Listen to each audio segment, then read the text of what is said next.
4월 경상수지가 19억 달러를 기록하며 12개월째 흑자 기조를 이어갔습니다. LH가 오늘 대국민 사과를 했습니다. 정부의 혁신 방안도 차질 없이 이행하겠다고 약속했습니다. 미국 연방준비제도가 이르면 연말 자산 매입 축소인 테이퍼링을 시작할 것이란 전망이 나옵니다. 서울 아파트 전세난의 오피스텔 전세가율 2018년 이후 최고치를 기록했습니다. 센 경제라이브 시작합니다.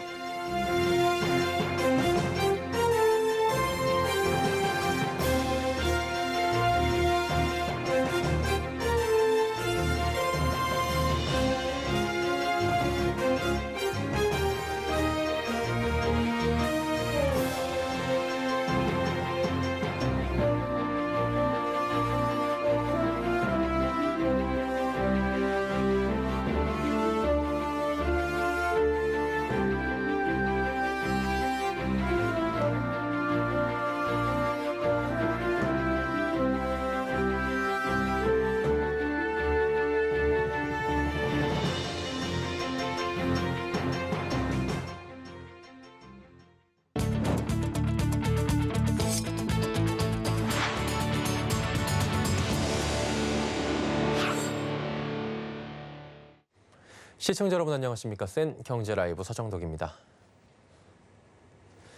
4월 경상수지가 흑자로 집계되며 작년 5월 이후 12개월째 흑자 기조를 이어간 것으로 나타납니다. 한국은행이 발표한 국제수지 잠정 통계를 보면 4월 경상수지는 19억 1천만 달러로 작년 같은 달 대비 52억 1천만 달러 증가했습니다. 4월 경상수지가 흑자를 기록한 것은 2018년 4월 이후 3년 만입니다. 4월 상품수지 흑자는 45억 6천만 달러로 전년 동월 대비 38억 6천만 달러 늘어났습니다. 1년 전보다 수출이 46.9%, 수입은 36.7% 불어났습니다. 작년 같은 달 15억 달러 적자를 기록한 서비스 수지도 지난 4월 1천만 달러 흑자를 기록했습니다. 인원 감축 방침 등을 밝힌 한국토지주택공사 LH가 오늘 대국민 사과를 했습니다. LH는 정부의 LH 혁신 방안을 차질 없이 이행하기 위한 세부 실천 계획을 마련하기 위해 긴급 확대 간부 회의를 개최했는데요. 김현준 LH 사장은 회의에 앞서 LH 직원들의 부동산 투기 등 불미스러운 일로 국민 여러분께 큰 실망과 심려를 끼쳐드린 데 대해 다시 한번 사죄드린다며 고개를 숙였습니다. 또 정부에서 발표한 혁신 방안에 따라 LH를 혁신해서 국민이 신뢰하는 공정하고 또 투명한 조직으로 탈바꿈하도록 하겠다며 내부 통제 시스템을 강화하고 조직의 공공성과 투명성을 높이는 한편 주택 공급과 주거복지, 이사 대책 추진 등 LH 본연의 업무에 더욱 매진하겠다고 말했습니다. 미국 중앙은행 연방준비제도가 자산 매입을 축소하는 테이퍼링에 시장을 대비시키는 초기 단계에 있다는 진단이 나왔습니다. 연준이 연말 혹은 내년 초 자산 매입 축소를 시작할 것이라는 전망인데요. 정순영 기자입니다. 현지 시간으로 7일 테이퍼링 이슈가 다음 주 통화정책회의 연방공개시장위원회에서 논의될 가능성이 있다고 시사한 연준 위원들은 최소 5명이라고 CNBC 방송이 보도했습니다. 필라델피아 연준의 패트릭 하커, 댈러스 연준의 로버트 카플란, 랜던 쿼를지 연준 부의장, 클리블랜드 연준의 로레타 메스터 등 5명입니다. 특히 메스터는 5월 고용보고서가 나온 지난 금요일 이후 테이퍼링 논의를 시사했습니다. 논의는 시작되겠지만 테이퍼링을 결정해 공식 발표하기까지는 몇 개월이 걸리기 때문에 시점은 늦여름 혹은 초가을이 될 것이라고 CNBC 방송은 전망했습니다. 또 실제 테이퍼링 시작은 아마도 올해 말 혹은 내년 초가 될 것이라고 내다봤습니다. 이번에는 연준이 테이퍼링 일정을 길게 잡아 금리 인상은 장기적 테이퍼링이 끝난 이후에나 가능할 것이란 설명입니다. 국채시장 역시 연준의 점진적 긴축을 지지하고 있습니다. 10년 만기 국채 수익률은 4개월 동안 1.6% 수준으로 2년 만기보다 15베이시스 포인트 높은 수준을 유지했습니다. 금리 선물시장 역시 2023년 초 이전에는 25베이시스 포인트 인상을 완전히 가격에 반영하지 않습니다.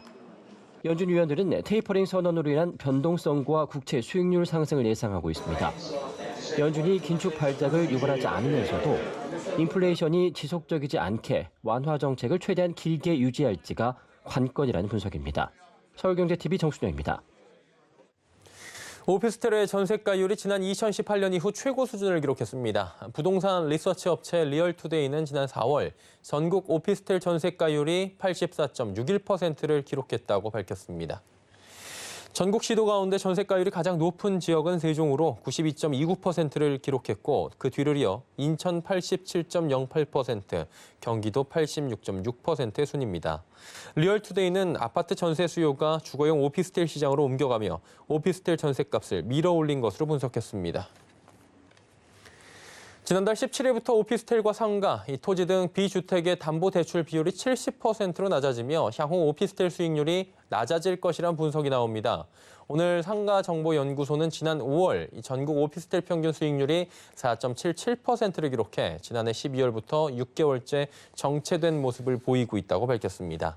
특히 지난달 서울의 오피스텔 평균 수익률은 4.33%로 집계가 시작된 지난해 7월 이후 11개월째 제자리 걸음입니다.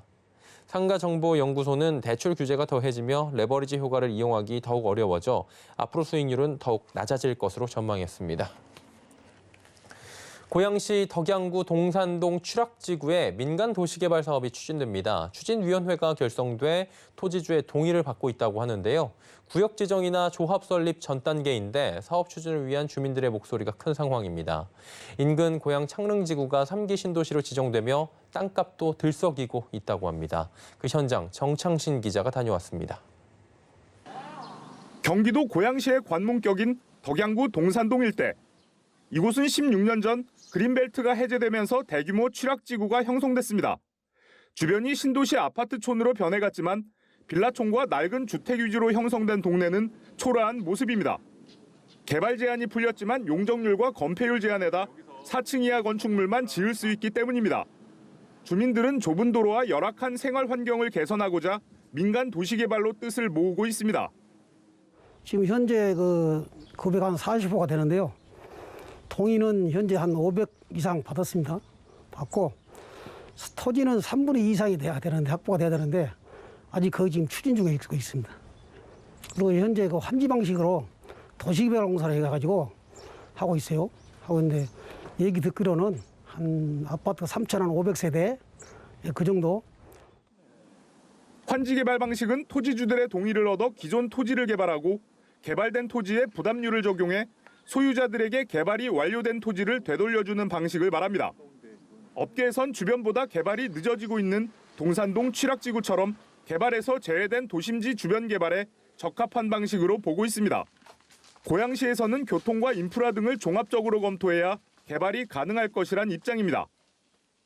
공동주택, 아파트, 주택을 짓는다 하게 되면 사실 주변의 교통이라든가 여러 가지 부분들이 다 같이 검토가 되어야 될 상황이 되기 때문에 또 주변 교통이라든가 인프라 이런 부분들이 다 종합적으로 검토가 돼야만이 그런 부분들이 가능한 상황이 될 수 있는데. 다만 일부에선 토지 평가 시 불이익 우려와 3기 신도시 발표로 땅값이 오르고 있는 상황이라 개발 사업에 반대하는 목소리도 나옵니다. 서울경제TV 정창신입니다.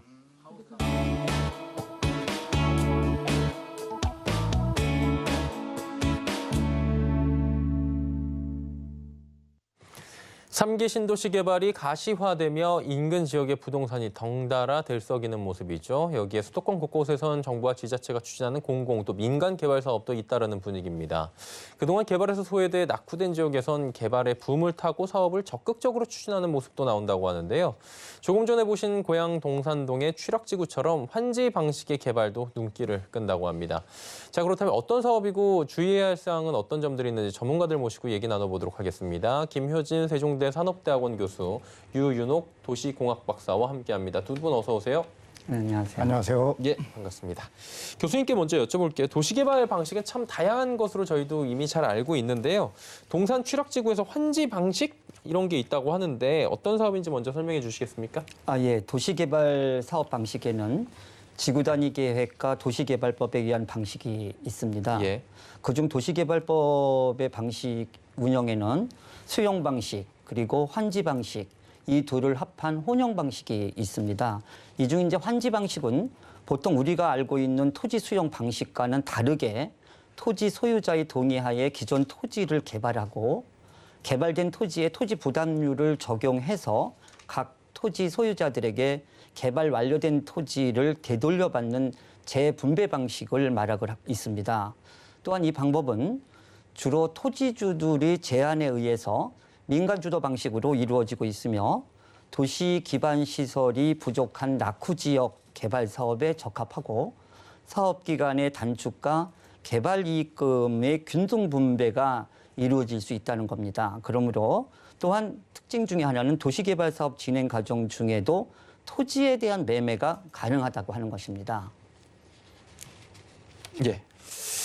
자, 이제 얘기를 조금 들어봤고요. 유 박사님께 여쭤보도록 하겠습니다. 환지 방식의 도시개발 사업이 이제 장점부터 좀 짚어봐야 될 텐데 어떤 점을 장점으로 좀 꼽아주시겠습니까? 예, 우선은 가장 큰 장점은 세금 문제입니다. 예. 부동산 개발 사업과 직접 관련 있는 개발 이득금에 대한 세금이 감면됩니다.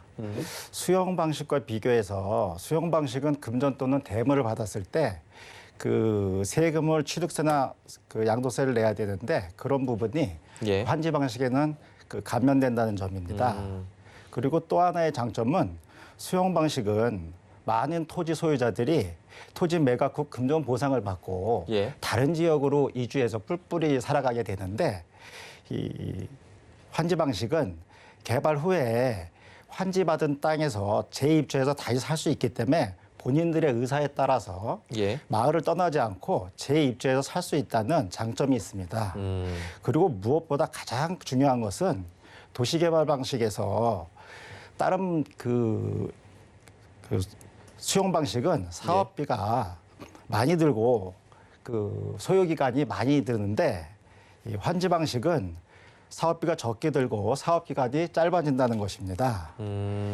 토지 수용에 따른 금전적 보상 비용과 합의 보상 그 합의 기간이 적어져서 그렇게 발생할 수 있습니다. 예, 한마디로 뭐 세금적인 이득이 좀 있고요. 예, 예. 그리고 이제 기간에 좀 이득이 있고 그다음에 비용적으로 들어가는 것도 좀 적다라고 정리가 될 것 같아요. 예, 그래서 사업 기간이 장점이잖아요. 예. 사업 기간이 단축이 가능하다고 예, 볼 수 있습니다. 단축이 예. 되고요. 단점은 어떤 겁니까? 예, 가장 큰 단점은 가압모율인데요. 예. 그 도시개발 사업을 할 때 한정된 규모의 토지에 도로, 공원 등 도시 예. 기반 시설을 설치해야 됩니다. 그래서 기존 소유자들한테 예. 되돌려주는 토지의 면적이 줄어들 수밖에 없습니다. 이 비율을 가압모율 또는 토지 부담률이라고 합니다. 예. 지역에 따라서는 차이가 있지만 보통은 30%에서 40% 정도 사용 면적이 감소하게 됩니다. 예. 그러나 가압모율에 의해서 토지 면적이 줄었다고 꼭 재산상의 손해가 나는 것은 아닙니다. 네. 개발 사업으로 토지 이용 계획이 지구와 지역이 변경되기 때문에 재산 가치가 크게 올라서 토지 평수가 줄어도 토지의 평당 가치가 상승해서 재산상의 가치는 올라가게 됩니다. 즉 취락지구나 관리지역의 토지가 주거지역이나 상업지역의 토지로 용도가 변경되는 것입니다. 예. 기존의 취락지구나 관리지역에서는 3층에서 4층 용적률은 100% 이하의 저층 저밀도 개발만 가능했었습니다. 그런데 도시개발 사업을 하면 해당 지역이 주거지역이나 상업지역으로 변경되게 됩니다. 그래서 건물을 5층이나 20층 이상을 크게 높게 지을 수도 있고 또 용적률을 200~300% 이상의 고층으로도 지을 수 있습니다. 그래서 용적률 상승에 의해서 고밀도 개발이 가능하게 됩니다. 예. 그래서 같은 땅이라도 개발 후에는 가치가 크게 상승하는 것입니다. 예. 단점을 여쭤봤는데 단점이 또 이렇게 나오네요. 그래요. 이제 취락지구 동산동 얘기를 저희가 조금 전에 리포트로 확인을 해봤는데 여기에서 이제 보니까 정부 신도시 광역교통망 청사진 뭐 이런 얘기들이 있다고 해요.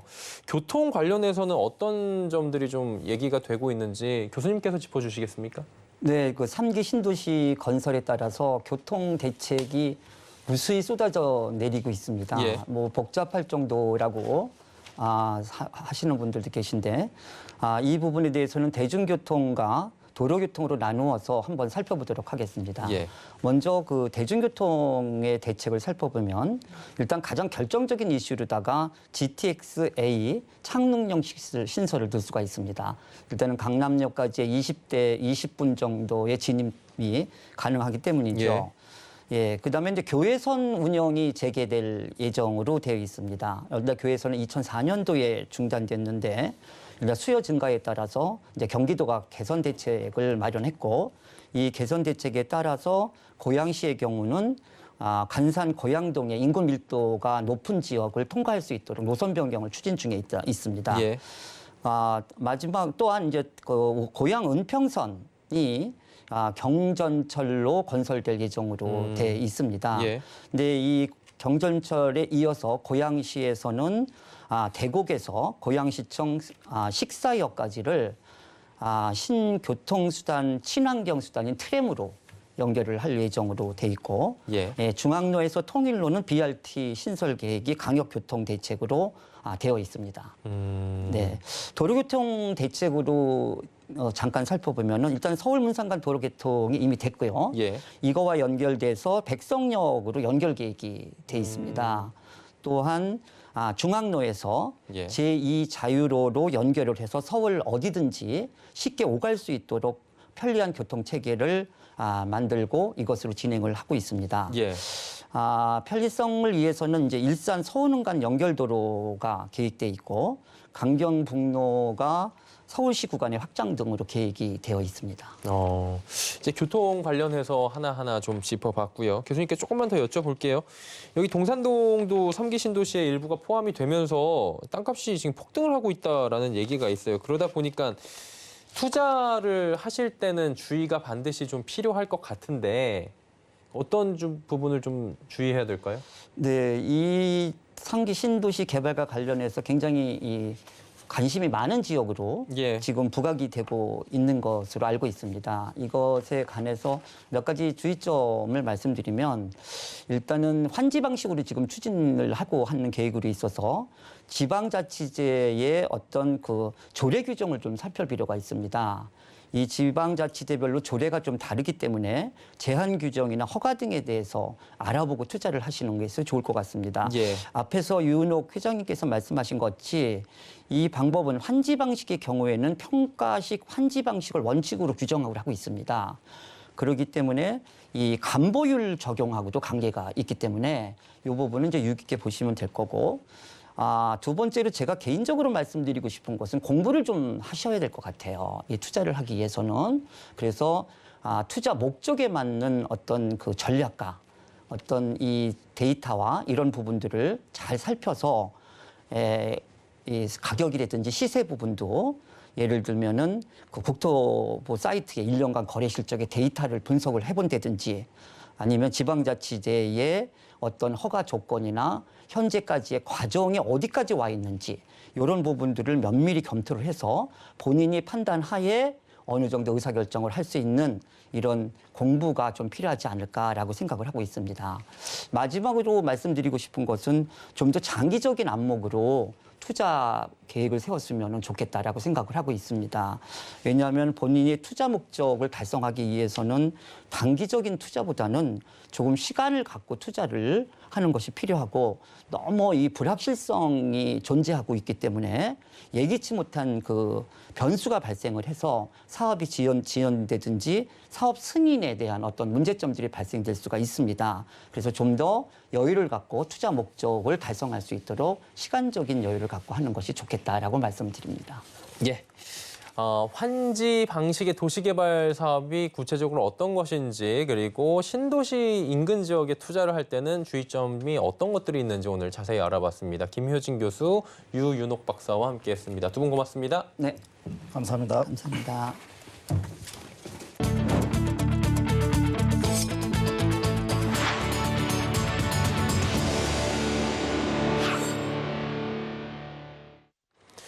더불어민주당 소속 의원 12명이 부동산 불법 연루 의혹을 받고 있는 가운데 당 지도부는 제사를 깎는 심정으로 결단을 내렸다고 밝혔습니다. 국민권익위원회의 전수조사에 응하지 않던 국민의힘은 감사원의 전수조사를 받겠다고 나섰는데요. 설석용 기자가 전해드립니다. 더불어민주당이 부동산 불법 거래 의혹을 받고 있는 12명 의원에 대해 출당 조치를 내릴 것으로 보입니다. 국민권익위원회는 어제 더불어민주당 소속 국회의원 및 가족들의 부동산 거래를 전수조사한 결과 총 12명의 의원이 부동산 거래 보유 과정에서 위법 의혹이 있는 것으로 파악됐다고 발표했습니다. 건수로는 총 16건이고 이 중 2건은 3기 신도시 관련 의혹이라고 밝혔습니다. 민주당 지도부는 권익위 결과에 따라 당 차원의 책임 있는 조치를 신속하게 이행하겠다는 입장입니다. 윤호중 민주당 원내대표는 오늘 국회 원내대표 회의실에서 열린 원내대책회의에서 제사를 깎는 심정으로 결단했고 조사 결과를 받아들이게 됐다고 설명했습니다. 한준호 민주당 원내대변인도 백브리핑에서 출당 조치에 대해 당 지도부가 고려하고 있을 것이라며 단호한 조치를 취하지 않을까 싶다고 답했습니다. 이와 관련 국민의힘은 이번 국민권익위 조사 결과를 신뢰할 수 없다는 입장을 공식적으로 밝혔습니다. 강민국 국민의힘 원내대변인은 오전 브리핑에서 국민권익위의 이번 조사는 사실상 셀프조사, 면피용 조사라는 의구심을 지울 수 없다며 권익위는 민주 출신 위원이 위원장으로 있는 정부 부처인 만큼 어떠한 정치적 고려 없이 법과 원칙에 따라 조사했다는 설명을 액면 그대로 받아들이기 어렵다고 주장했습니다. 그러면서 국민의힘은 권력으로부터 독립된 기관인 감사원의 조사를 의뢰해 공정성을 담보받겠다며 민주당도 떳떳하다면 권익위 셀프 조사가 아닌 감사원 조사에 응하기 바란다고 말했습니다. LH 사태 이후 공직자들의 부동산 투기 의혹이 끊이지 않고 있는 가운데 국회 전수조사 이후 현역 의원들에 대한 조치가 어떻게 이루어질지 촉각이 모아지고 있습니다. 서울경제TV 설석영입니다. 올 들어 지난달까지 주요 손해보험사의 자동차 보험 손해율이 80% 아래로 떨어지며 흑자 구간에 진입했습니다.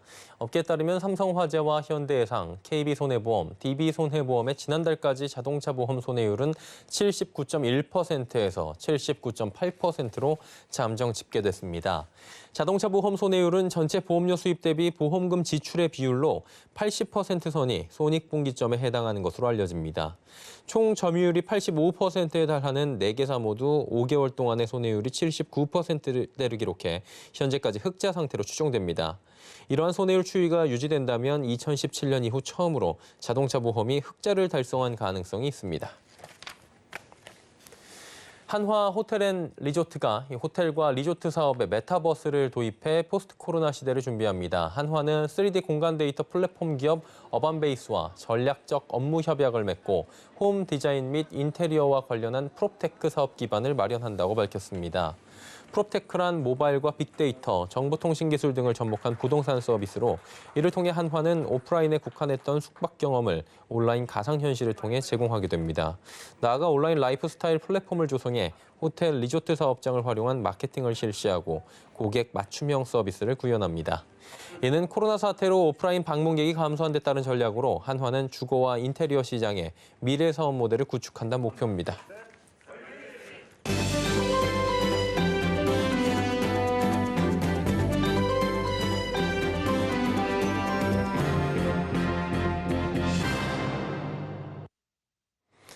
최근 국내 산업계 철강 등 원자재 수급 고충이 심화되고 있죠. 특히 구리 가격은 역사적 고점을 넘어서는 등 신고가 기록을 이어가고 있는데요.